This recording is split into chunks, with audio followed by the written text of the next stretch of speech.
Hey everyone, Jay Shapiro here. I am solo this week. This is no offense to my trusty co-host Coleman Hughes. Sometimes I forget that he's a very busy undergraduate student earning a degree, and sometimes it's just hard to schedule us together, and I didn't want you to wait any longer, so I am releasing a solo episode and a conversation between myself and Professor Stephen Finley, who is a meta-ethicist. At the time I did the interview, he was at USC, and he is now shifted on to a university in Melbourne. I think it's a Catholic University in Melbourne, Australia. And he's written a book called Confusion of Tongues, which is a very complex book. If you try to pick it up and read it, it is not sort of for the pop culture audience. It's pretty detailed philosophy stuff, but worth trying to slash your way through the weeds there. He'll explain sort of what a meta-ethicist is and the kinds of questions they ask, which of course are meta questions. So it's questions about questions about questions, and sort of in a black hole of an infinite regress of interesting concepts. And you end up talking a lot about what words actually mean and how we use them and how we construct them. It's great stuff. The actual dilemma that we took on is called Clara Barton's placebo, and it's a really, this particular conversation goes in all directions about placebo, which is a really fascinating concept, and also just upsets a lot of people who for some reason this placebo concept really gets under people's skin. And I guess you'll hear why. But the particular dilemma goes something like this. Clara Barton, for those who missed the history lesson, is known as the angel of the battlefield. She's the woman who started the American Red Cross, and she was an American hero who was a nurse in the Civil War. So this is a woman who was sort of championing a new kind of field and idea of being a battlefield nurse, and would run on to the fields after big battles, sometimes during them, and take care of wounded soldiers, nursing some of them back to health. She became sort of this symbol of good and symbol of this effort to take care of each other, and did incredible work after her work in the Civil War, trying to find missing soldiers and trace down what happened to loved ones. And she was really phenomenal, interesting person. If you don't know the Clara Barton story, it's really phenomenal. This particular dilemma is inspired by a passage in her diary that was found, where she oftentimes would find herself running out onto a battlefield or walking onto a battlefield after a terrible battle, and there's men in various states of being wounded, mortally wounded, maybe already dead, maybe fine, maybe exhausted, all kinds of states. Imagine a battlefield with just men strewn about it in all these states. And she has medicine with her, but not a lot. And what the actual medicine was may have just been something as simple as like alcohol to numb the pain if she's trying to extract a bullet or to dress a wound or something. But she doesn't have a lot of it. And what she would do apparently sometimes would also bring a vial of just plain water. And the dilemma is her running up to a soldier and hovering over him and seeing his wound. He can't see his wound. Imagine him laying on his back and just looking up at her face. She sees his wound and assesses it to be quite bad, probably fatal, like he's going to die in the next few minutes. And he says, can you help me? And she faces this dilemma of soothing him with the medicine, or the choice that she apparently would sometimes make of saying she was applying medicine to him and that she was going to help him because he looked like he was in total terror, but actually just applying some water and dressing the wound and watching him die. This brings up a ton of ethical concerns. Maybe that situation feels very easy and like the moral choice there, but we branch off into all kinds of different questions about placebo. What is pain? What is suffering? This will relate to some of our recent episodes as well. And it's really a good, fun episode. And also, I'll mention at the very, very end of it, Stephen brings up some political things, not even specifically, but how he's dealing with following politics these days. This was recorded a couple months ago now, so that is not particularly about the current news cycle, which obviously is turning itself over every 10 seconds these days. Anyway, enjoy this episode with Professor Stephen Finley and Clara Barton's Placebo, and we'll have myself and Coleman back on for the next episode. Thanks.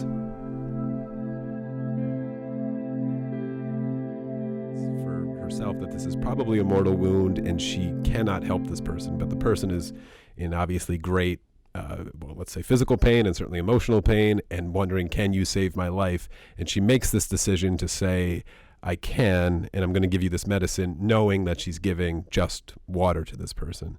And presumably this makes this person happy. They think they're being helped and treated, and they might live, and then they die in the next few minutes. So that's the case we're dealing with here. So what is the meta-ethical question to that? Well, there may be many. I mean, it's a complex case, and there's all kinds of interesting angles to go with it.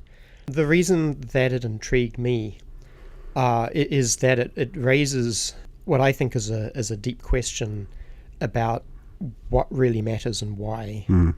As I understand the dilemma, right, there's one fairly attractive and simple-minded answer, which is to say, look, clearly she does the right thing, because what outcomes are actually in her control here, right?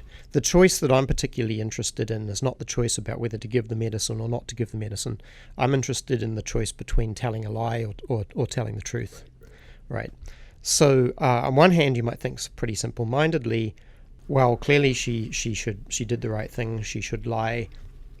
Look at the consequences. By telling this lie, this man dies relatively happy, as opposed to, I mean, he's in pain, but at least he's reassured, he's comforted, he has hope, instead of dying in despair, right?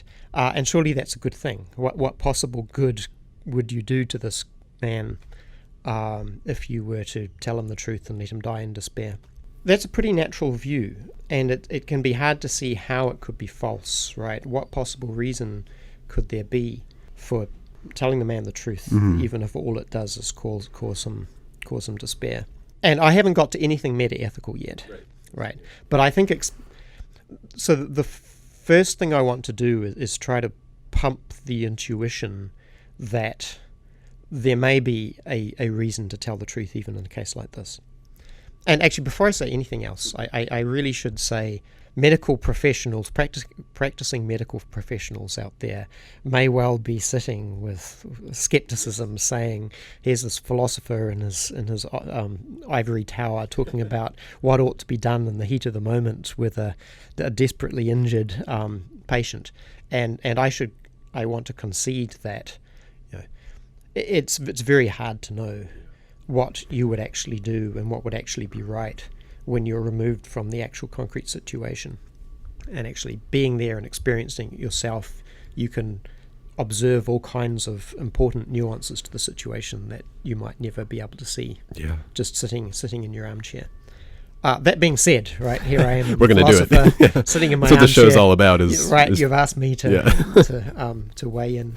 Yeah, we're trying to gather what possible value might there be to telling this man exactly what you're doing while hovering over him, saying, I mean, like, the hard truth in that moment would be, this is a mortal wound you have. You are going to die in the next few minutes. I have medicine that has like a 0.0001% chance of maybe saving you, and I'm not going to use it because that guy over there next to you has a better percent chance of surviving. I'm going to give it to him. So that's where we're at, buddy. Right. Yeah. Right. Yes. So, and another thing I want to say is, I think it's a complex situation, and normatively, there's many different ways you can go on it. But I want to explore a particular angle, and the reason I want to do that is it raises interesting questions about the nature of value.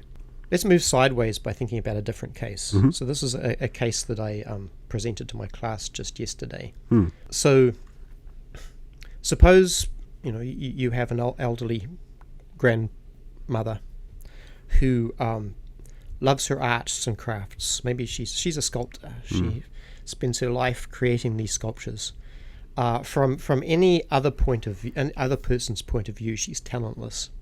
The sculptures she creates are worthless. They're hideous. They have no financial value. They have no aesthetic value, but they're deeply important and meaningful to her. And so your grandma gets sick. She's dying, and on her deathbed, she pleads with you, please, take care of my sculptures. I don't want them to be destroyed.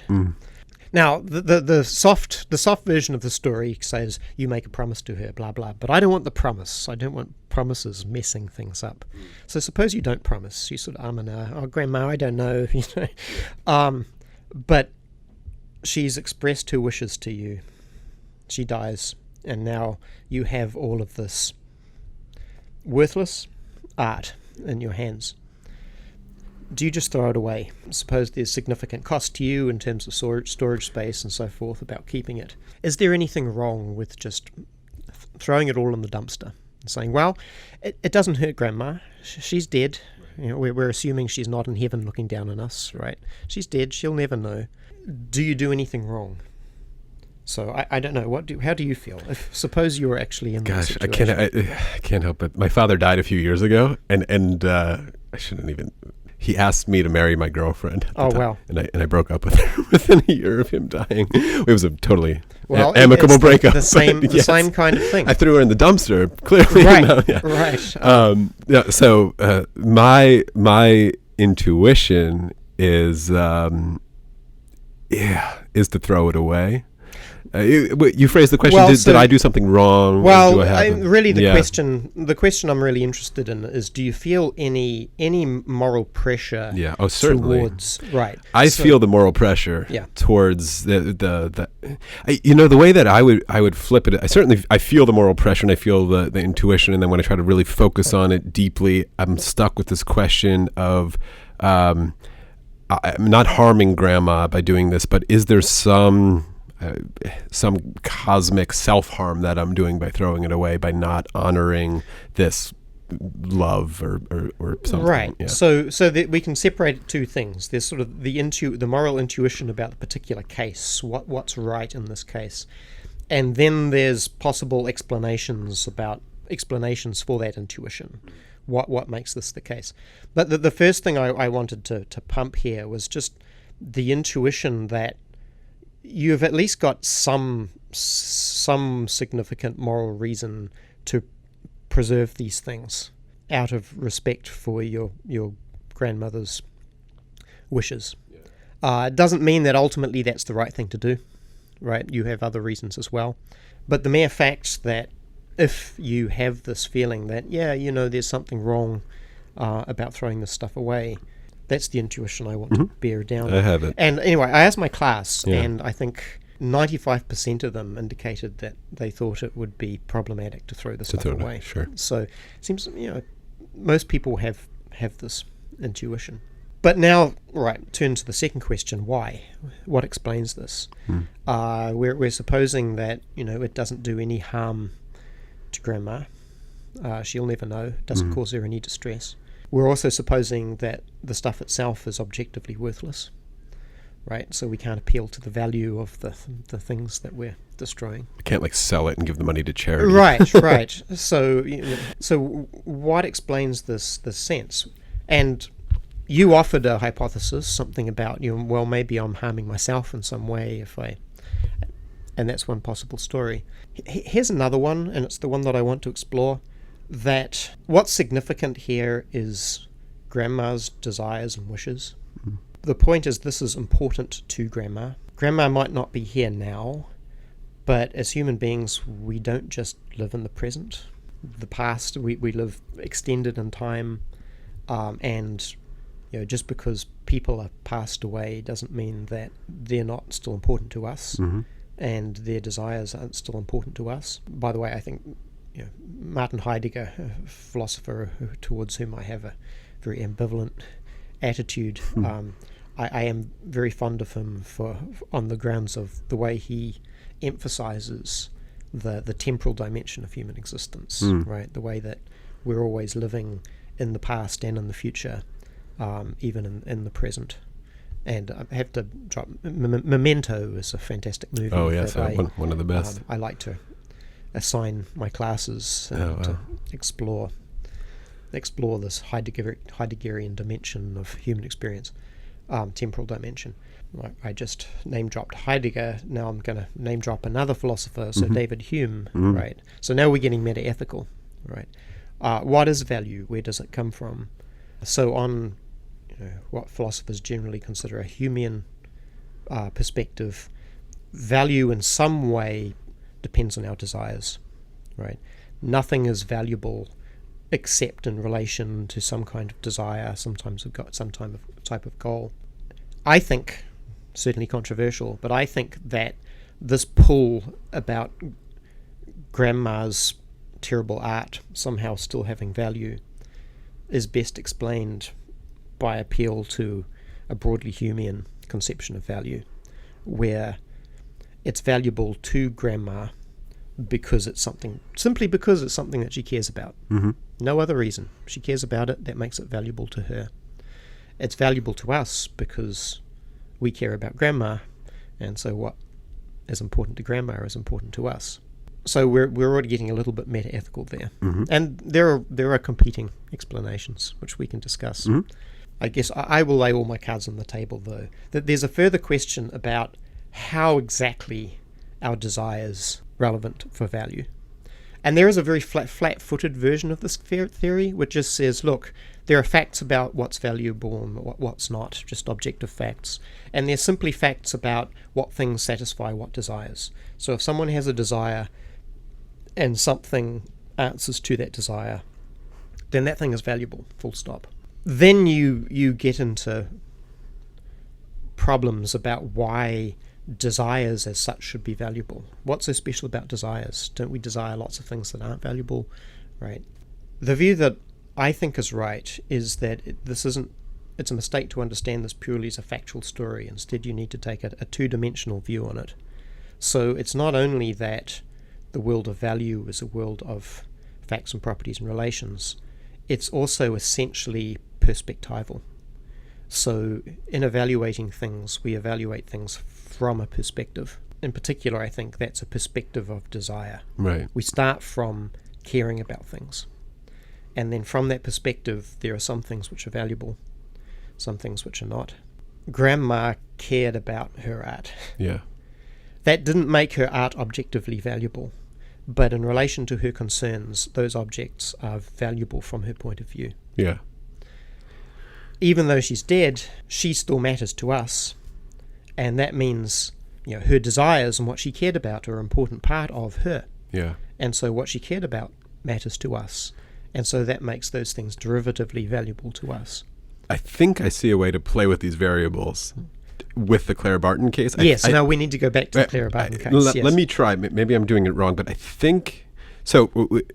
With the perspective-laden value, we're going to have to just wade into the waters of when you bring up desires, I have to just ask, are certain desires more moral than others? And let's table that for just one moment, but not very long, because I think in the grandma case versus the soldier and Clara Barton case, I think if that was closer to an analogous situation, it would be that what if Clara Barton knew this soldier, and the soldier had professed the desire previously that I love just the truth of the universe and I always want the truth, and that's a desire now that she is confronted with of, do I override this here or do I honor that? Good. So you see exactly where I'm going with this. Yeah. Right. So the application to the Clara Barton case is not clear. Right. But what I was going to suggest about it was, here's one way in which we can make sense of the thought that what Clara Barton does is wrong. And it does depend on what that dying soldier actually wants. Right. But if you accept that what's valuable to a person is based on what they care about, what we owe to people is in part to honor or respect what they care about, then if we say that what the soldier really wants when he's begging Clara Barton, please tell me, nurse, right, am I going to die? Is there anything you can do to save me? If he's really motivated by a desire to know, he wants to know what's happening to him, then I think there's a pretty straightforward case to say that when she comforts him by telling him a lie, that she actually wrongs him.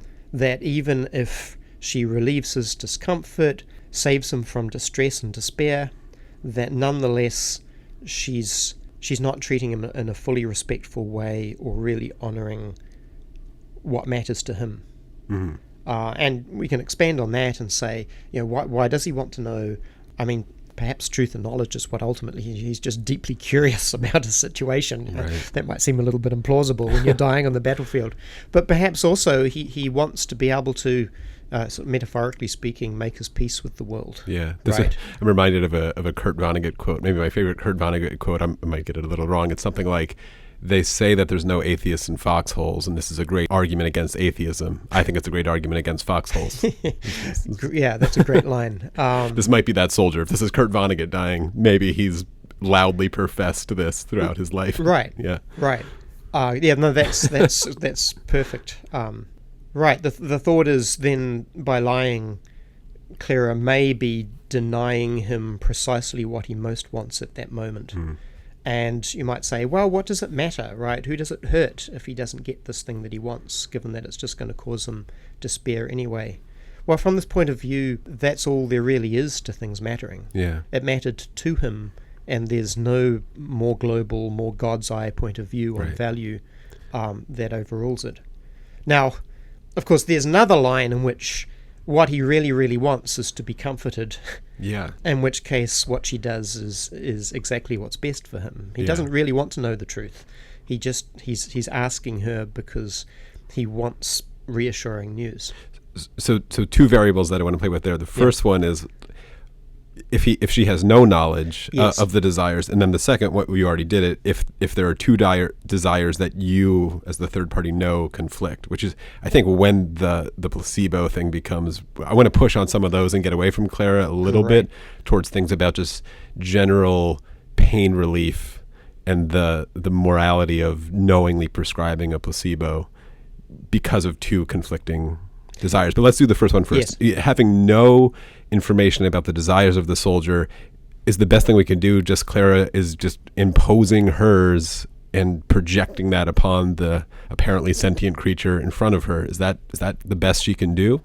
Yeah, so given that it's Clara making this decision, she has to make the decision based on what she knows, given that the soldier's mind is not, and there are two possible explanations of why he's asking the questions he's asking. So she has another dilemma, in fact, the dilemma about what she should think about what his wishes really are.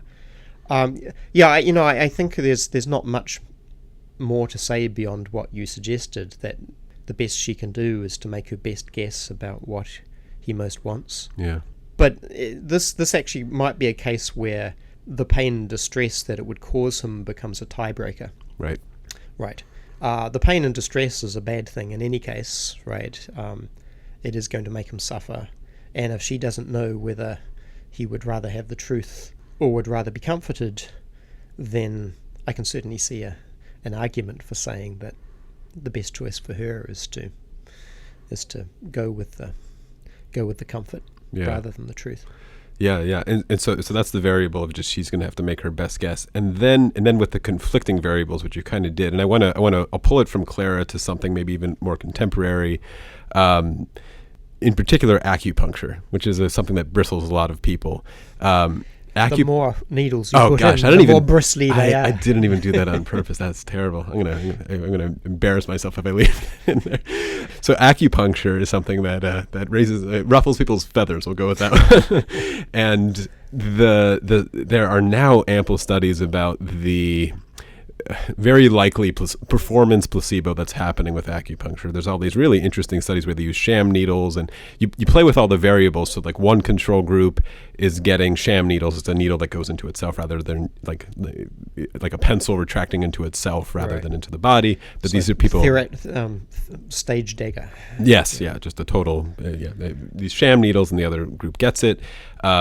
And they all come in expressing pain, and you do these just normal. Did it help the pain relief? So just with that flat variable, it already starts to show up that this is placebo, and it works just as well for both groups. But then you start playing with more of the variables. Like, okay, so one control group is going to get the sham needles, but it's with some, like, just a cold clinical physician wearing a white coat who doesn't say a word in a fluorescent lit room, and the other one is going to be like, playing Enya, and there's incense, and it's a story about like where the needles are going in, and it's these ancient spots on the body or whatever, and there the placebo gets even stronger. You play with these variables as long as you want, and it seems that's the variable that really wins the day, is the story and the performance about it, even the price of it. This is going to cost $1,000 versus free, and the 1,000 one works better. You start playing with all these things, but the hard problem for me about this particular one, about pain, and that's what we're getting here with the soldier, is it's a subjective experience,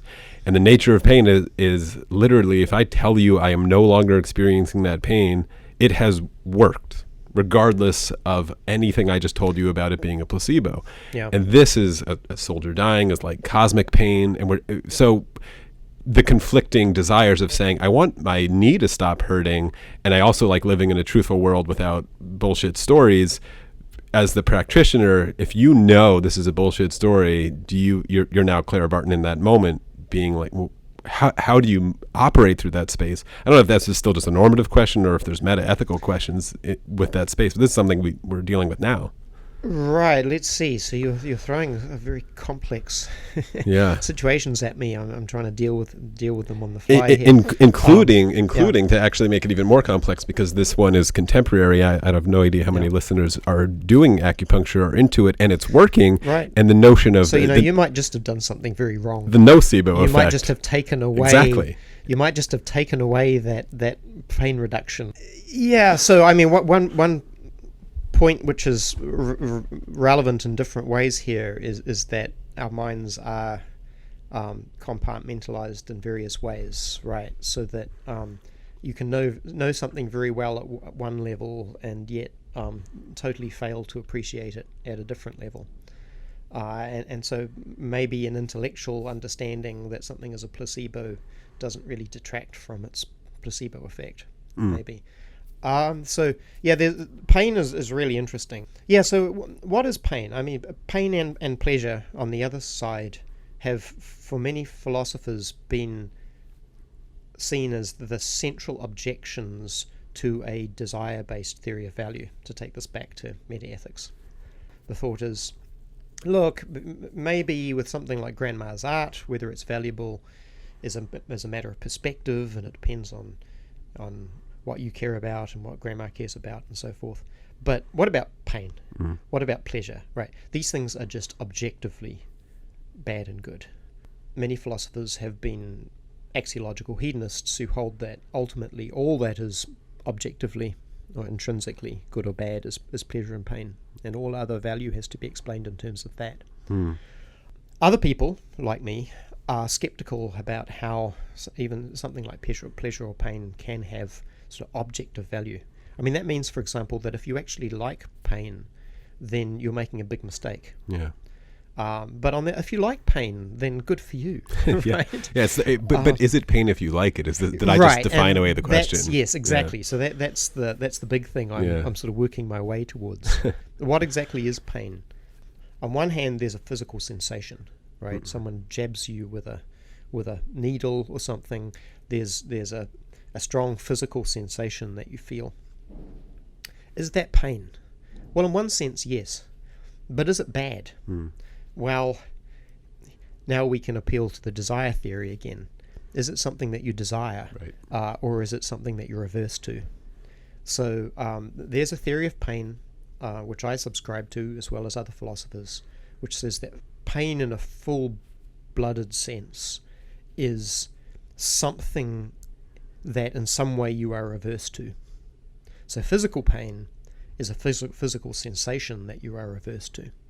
That when you feel it, you have a strong impulse to want to get away from it. And pleasure, physical pleasure, is the reverse. It's a physical sensation that when you experience it, you have a strong desire to sort of engage in it, to savor it, to experience more of it. Right? So on this view, the goodness and badness of pain and pleasure is entirely compatible with sort of the perspectival desire relative nature of value.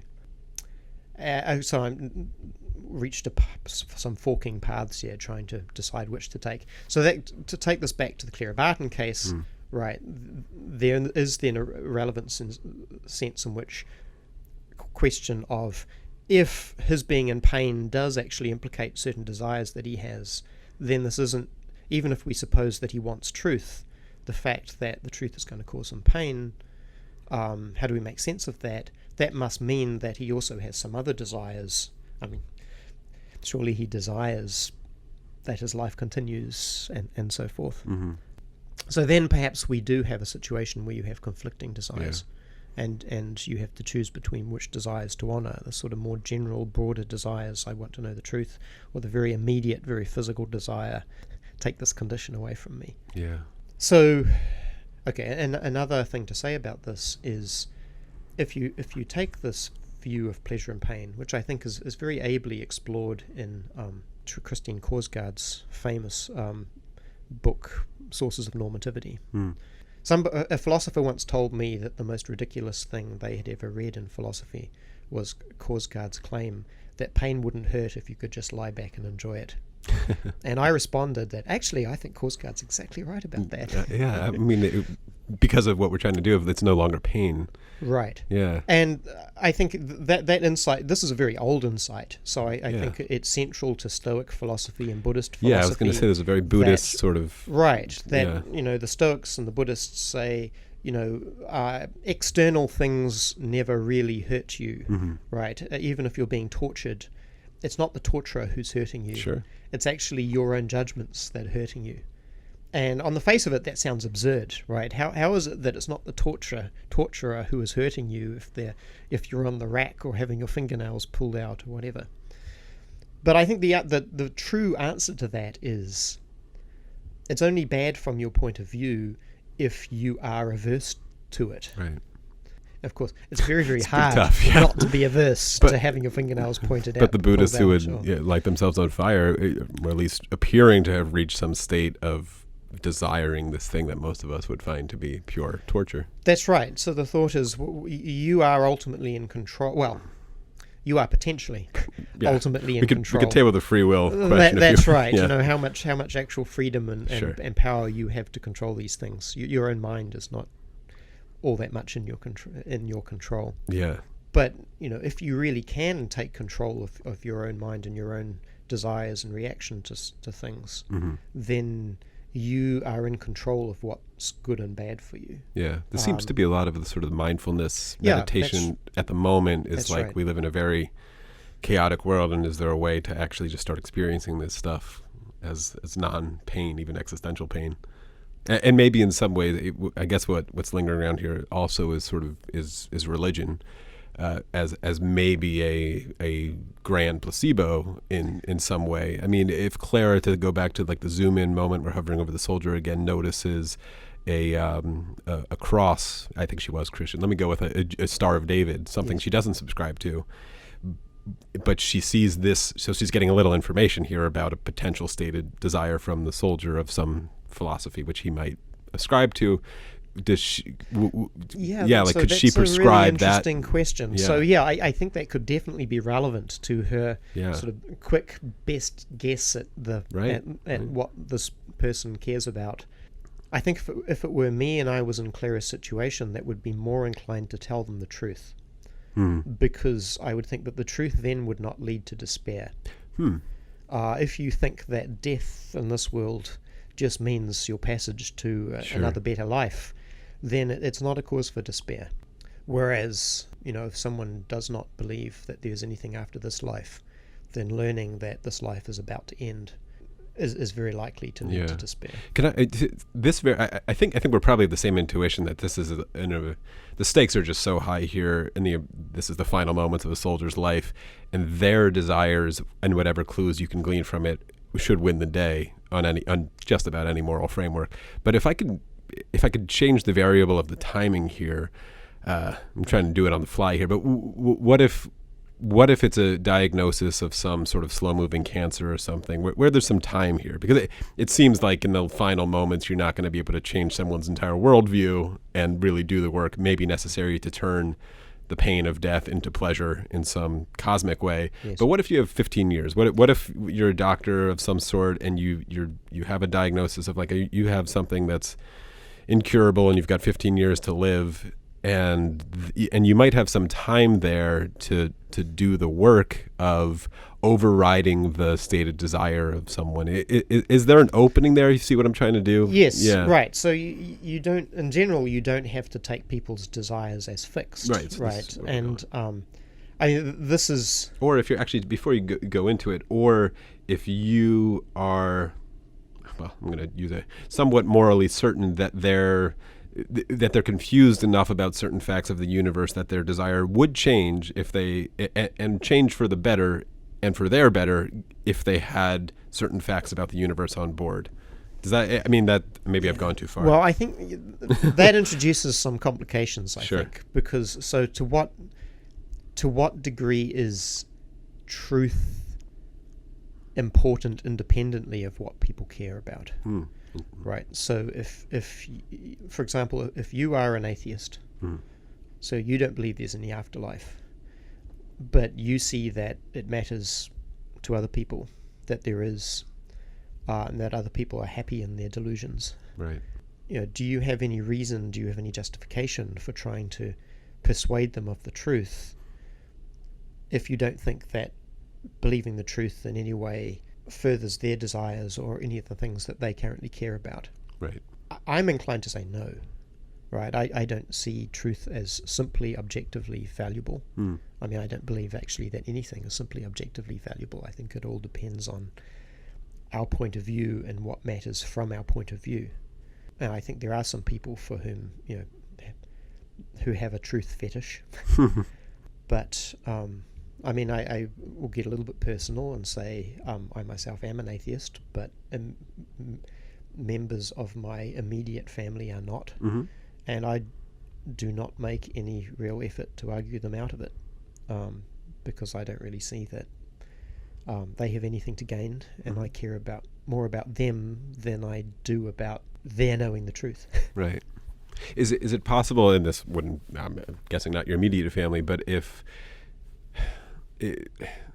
someone's worldview, whether it's a religious one or not, is overriding someone else's. I mean, we're talking about or is there a question here about how much belief or idea sort of stays internalized and doesn't manifest itself into the world and start to infringe on, That's right. I mean, I think one of the big problems with religion is that religions come as package deals. Yeah. Right. It's not just believe that there is a loving God who will take care of you after you die. It's also believe that all of these things are the will of God, and that this is the true God and not that one, and that maybe you have special responsibilities to God to resist the people who are wrong about God. Right. And then you get, now you have the seeds, the making of all kinds of geopolitical and personal conflicts. Yeah. So that certainly I think is one argument for, if you're an atheist, for being a little bit, what's the word I'm looking for? Proselytize a little bit for atheism. Let me take another run at the placebo and Clara and maybe the acupuncture one in a way that, again, I don't even know if I'm just thinking out loud here and I know it's normative, but a utilitarian sort of framework of what if the argument is this? I'm going to make a trolley problem out of this just by pushing on it hard enough. If I'm the practitioner and I have a patient in front of me who I have a lot of reasons to believe will be subjectively helped and profess that their pain has been lessened by prescribing some crazy kooky thing. We could leave acupuncture out of it because I know raises issues. Non-controversial. Something wild. In fact, I could pull one. Penn and Teller had a show called Bullshit on Showtime where they did these kind of thought experiments in like a mall, and one of them was using snails on people's faces, and they told some story about the snail slime and some ancient tribe and the healing effects of it, and it was all just made up. Of course, the people professed for it to work in that moment. They relieved their subjective experience of pain. In a total horror show of reality, there is now actually a snail slime sort of subculture of people actually doing this who have a story about it. But it raises the question So from a utilitarian calculus, if there is a value to override that desire and say, no, I'm going to tell them the truth that there's nothing to this, pop their bubble, give them the nocebo, really by some degree there, refuse them the deliverance of that pain because I'm telling them the knowledge that this is bullshit. But my utilitarian sort of algebra here on a larger sense is if I continue, the harm of continuing to prescribe this is people continuing to believe it and denying the market to actually come up with more sturdy solutions that are closer to the reality of the universe and don't require a story that doesn't match it. And so I've stifled innovation and moral progress in some way by prescribing this. In general, it seems to me that the truth is the best policy. Mm-hmm. There might be plenty of exceptions, but the more accurate our beliefs are, the better we can act in ways which actually have the consequences that we want to have. Yeah. Right. And the more screwed up our worldview is, the more our efforts to do good in the world will just go astray. How do you evaluate the truth? Just to put a pin in that one, how accurate and how true? I mean, I guess we're getting to science or something here. Well, I tend to be a fairly objective, take a pretty objective view to non-evaluative matters. Okay. Right. Yeah. So I do distinguish, but I would draw a fairly sharp distinction between value and sort of scientific fact. Okay. Even though I think there are facts about value, but they're all perspective facts. I mean, you wanted to talk about the interrelational theory a little bit. This is where this comes in. So, so many threads to pull on. Okay, so we're traveling further away from some that I really wanted to pull on. But, pull them all. I do want to make sure we do get to your end relational theory. Yeah. So, I mean, in meta-ethics, to paint the landscape in a very crude way, there's a divide between realists and anti-realists. Yeah. So realists think that value is a real property in the world. Some things have value, some things don't. When you sort of try to find out about value or decide what the best or the right thing to do is, you're trying to find out facts that are already out there in the world independently of your opinions and waiting for you to find them. Anti-realists, on the other hand, sort of poo-poo the whole notion. They say, what is this value? Well, science can't find it, right? There's just us, our desires, facts in the world. There's no value.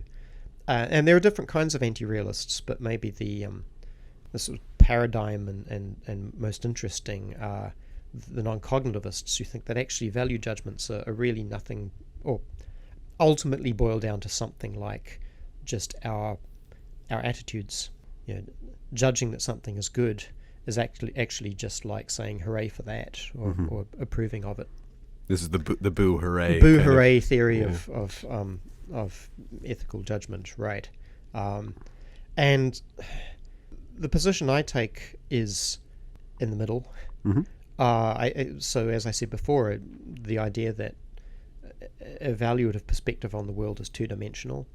It starts from a motivated perspective. There's certain things that we care about, but then relative to that perspective, and so the things we care about I call ends. They're just the outcomes in the world that we care about, like our children flourishing, ourselves escaping pain, whatever those things are, just call them ends. But then from this perspective, and not just from this perspective, there are hard facts in the world about statistical, probabilistic facts about what actions and what events promote those ends, and what actions and events demote or harm those ends. And so then relational theory, the theory of meta-ethics that I argue for, is that the content of our moral and our evaluative judgments are these facts. And so we can be right and we can be wrong in what we say, but that the facts that we're judging, that we're looking for, are the facts which are related to our own evaluative point of view. So there is a kind of relativity here. Different people may be concerned with different facts. I want to push on it. Sure. Yeah, this is your end relational theory. If I'm remembering it correctly from Confusion of Tongues, your thesis of this, it's a reductionist theory that you could push hard enough. I might be getting the terminology wrong here, but on a normative sort of end value laden claim, and you push on it, and it actually sort of can break into smaller pieces which are non-normative and just as discoverable and factual about the world as this is a chair in front of me here that I'm sitting on, just as the same kind of fact that exists there actually is the substrate material right. of the non-normative claim. That's right. So Okay. so the normative facts, insofar as there are such facts, are, the matter of science. They're things like causal facts, the fact that should Clara give the medicine to the dying soldier? Well, the relevant facts there are the facts that the medicine won't actually cure the soldier, the facts that the medicine can cure the other soldiers, but not if she gives them to this soldier. So those are some of the relevant facts. What makes them normatively significant for her is the fact that those are the facts about in relation to the ends that she cares about. Yeah. Yeah, I love the theory. I tend to be one of those. I'm one of those very stubborn people who insist on trying to build the bridge, even though I know getting from the is to the ought may be fool's gold and impossible. But I'm rather tempted to do it, and I really liked your. You built a path for me to sort of not build the bridge all the way, but to see one side from the other in a way that really makes sense from the is to the ought, and. I have these cosmic questions about this notion of objective morality that I'm tempted to make, but if I'm getting it right, actually for your probabilistic thing, I'll ask you just a direct question. Is someone who has more facts about the universe and has more just knowledge about and good explanations for physical phenomena in the natural world, are they more likely to make in your judgment, a better moral choice in the end, given any situation? If I just flatten all the variables, is someone who has more knowledge about the natural physical world more likely, probabilistically? Great question. It's tricky. So I want to draw a distinction between evaluative belief and knowledge generally and moral belief and knowledge more specifically. So what distinguishes the moral from just the evaluative? And that is a tricky issue. So I actually think there's an ambiguity in talk about morality. So there's a relativistic sense of morality where morality is sort of culturally defined, different moralities for different individuals maybe, or different groups. The morality is something like the ends or goals which are most important to that group, in which they're going to insist that they're not going to be tolerant of other people who don't act in respect or conformity with those goals. So in that sense, we can talk about the morality of the Nazis and the morality of the mafia and so forth. But there's no endorsement in that, right? Mm-hmm. So certainly, for example, I would say that a mafioso who knows all the facts about the universe is more likely to do what's right from the mafioso, what's morally right from the mafioso's point of view, than a mafioso who doesn't. Mm-hmm.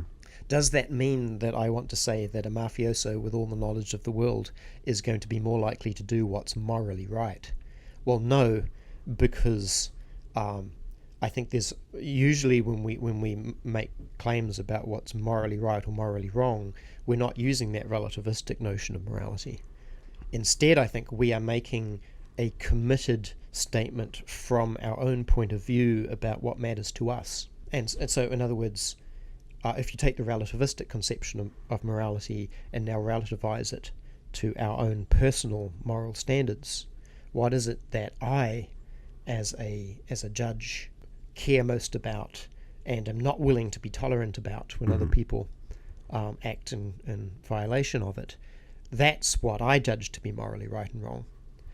And so, given that the mafioso has bad ends, bad goals, I think that all the information in the world isn't necessarily going to make that person more likely to do the morally right thing from my point of view. Yeah. But are there any, I mean, how do we move the ends then? Are these just naturally born into us? Right, there's different views you can take on this. I mean, my view is compatible with the thought that if you were fully informed, then that would actually push your it would push your desires and goals in a certain direction. Right. So lots of moral philosophers have had this hope that people who are morally bad are ultimately just misinformed. If they had a better understanding of the world they lived in, then they would care in the right ways about the right things. Mm-hmm. And I'm actually a bit on the fence about that. I just don't know. On the one hand, I can see that a lot of what you might call evil or malice is based on ignorance. When people cannot understand other people's point of view or see the world from their perspective, I think there's an enormous amount of that in the world today, sadly. Then that certainly leads to morally bad views and morally bad behavior. So it may well be that, helping people better to understand other people and how the world looks from other people's point of view could do a great deal in making the world a morally better place. On the other hand, you have people like psychopaths and so forth who simply seem so constitutionally unable to care about certain sorts of things which are important to morality, not because there's any particular piece of knowledge that they lack, but just because they simply don't care, and they simply don't have a disposition that you can latch on to make them care. Mm-hmm. And so I think so. Ultimately, I am in the middle on this. I think the world could become a much better place morally if everybody were better informed, that a lot of morally regrettable things about our world are due to ignorance. But I do not believe that all people would become moral if they just knew everything. Yeah, I'm trying to think of like a concrete example of we Godwin ourselves with the Nazis in every episode pretty much. So if we're thinking about the Nazis, it's a stock example. You got to use them. But if they... Maybe they're a bad example in this case. If we just use some other sort of white supremacist or racist, make it more topical. Yeah, if they had knowledge, like, is there a piece of knowledge about biology in that sense, or just human biology and race in the skin, or melanin in the skin? So the fact. Looking at the most morally appalling views is not necessarily going to take you to the people who are most morally unreachable. Right. So sometimes the most morally appalling views, I think, are due to ignorance. And there's been in the news. There's been some reports about some really admirable people who are going to white supremacists and just talking to them. Yeah. And some high-profile cases of white supremacists who have given up their hateful ideologies, just on the base, and what seems to be on the basis of coming to get a better appreciation that the people that they are hating are really just like them. Yeah. Under superficial differences of skin color and language and culture, that the things that really matter to them really matter to those other people that they're hating as well. Yeah. And so, I think the vileness of the ideology doesn't really have much to do with how unreachable somebody is. That's fantastic. Yeah, that's a great point. And then is it how unreachable someone is? How do you measure that? I'm tempted to say it's just more their methodology of how they reached wherever they ended up. If they're just unfamiliar with this, almost goes back to the question of, how do you evaluate what's true or accurate in the universe? If that evaluation metric, I'll broadly use the word science and reason on one side and something like faith or religion on the other as an antithetical just method for evaluating it, is that where we find someone who's just the method is so far off? Well, I wouldn't put it in terms of method. Okay. Method suggests it's a way of finding out information, and then if it's a matter of finding out information, then if we imagined people transported to a situation of full knowledge, it shouldn't really matter what method they use to get there, right? So ultimately, I think that particular question is really one for psychologists more than philosophers.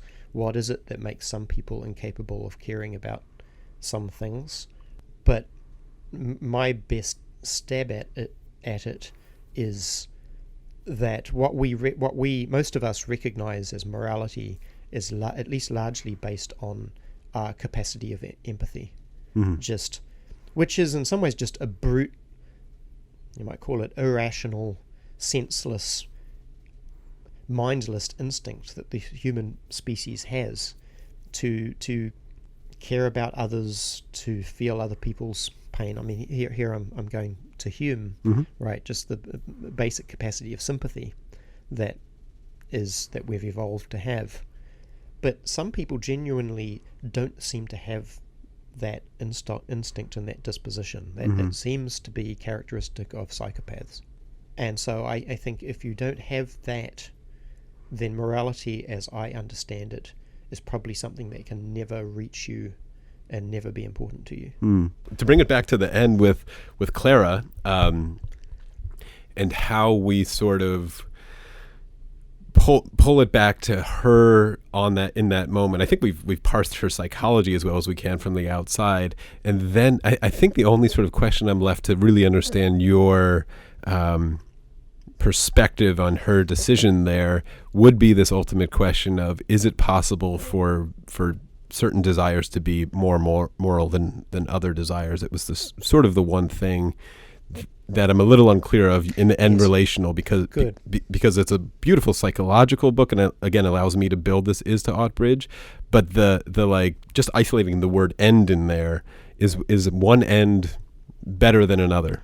Good, yeah. No, and so this is a reason that lots of philosophers have for being skeptical of this kind of picture. They say, well, look, if you're going to make desire or just what you happen to care about be the ultimate judge arbiter of what's good and bad, then surely there's lots of desires which are just unworthy for unworthy things.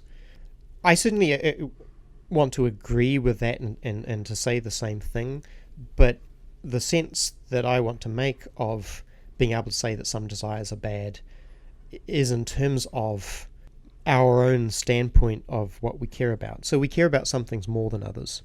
And I think the desires that we want to disown and reject as bad desires are, in every case, I think, they're things which conflict with something else we desire.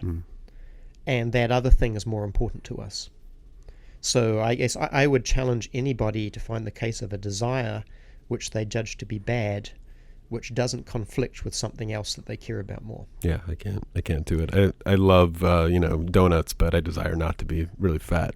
Right, exactly. So the challenge is come up with a bad desire which does not conflict with anything that you desire more. Yeah, and to end on sort of maybe a hopeful note of almost your personal philosophy.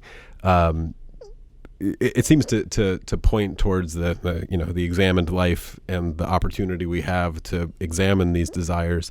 How trainable is that then, or maybe on a personal note, how do you sort of do that work on your own when you notice a conflicting desire in yourself?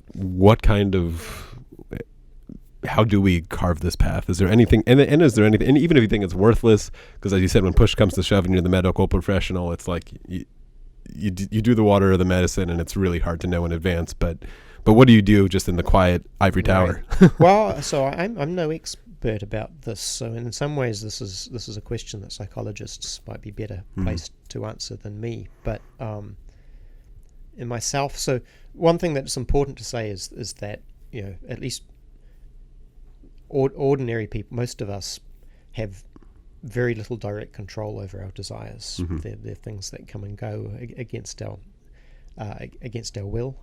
But Aristotle had a lot of wisdom on this point, which is that we're largely creatures of habit. You can shape your desires over time by your choices to indulge them, to resist them, to put yourselves in situations where they get aroused. Aristotle says if you want to be a virtuous person, then first of all you need to start just doing the right thing, even if it's difficult, and then you'll form a disposition to do it, and it will become easy for you.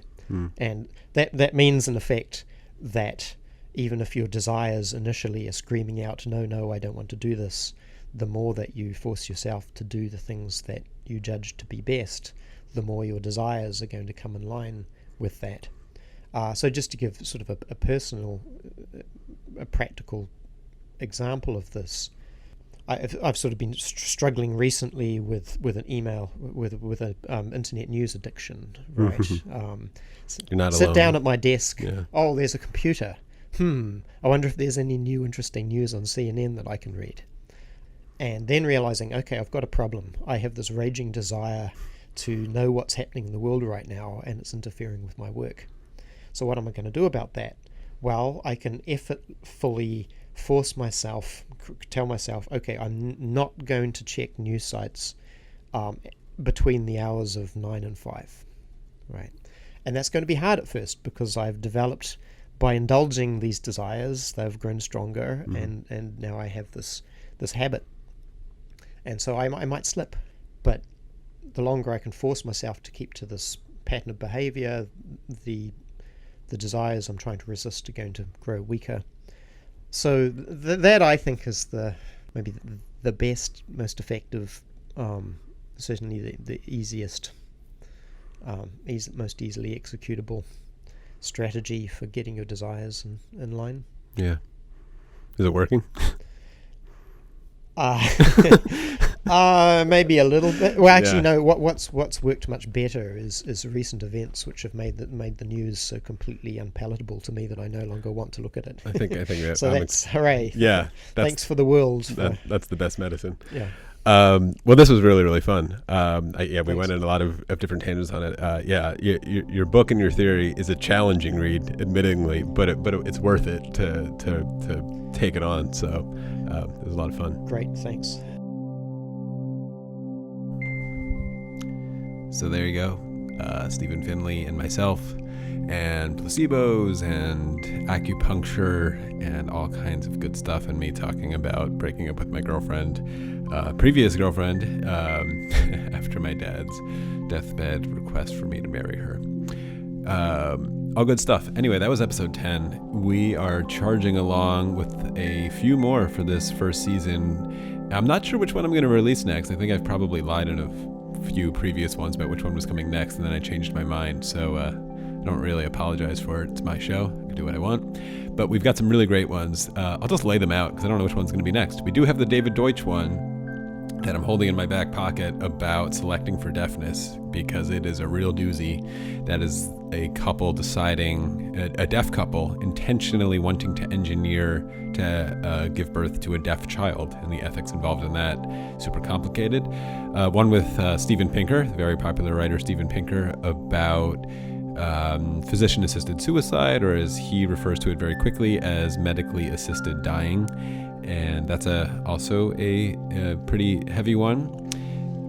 We have Matthew B. Crawford, best-selling author of Shop Class as Soulcraft and The World Beyond Your Head, on an episode about self-driving cars.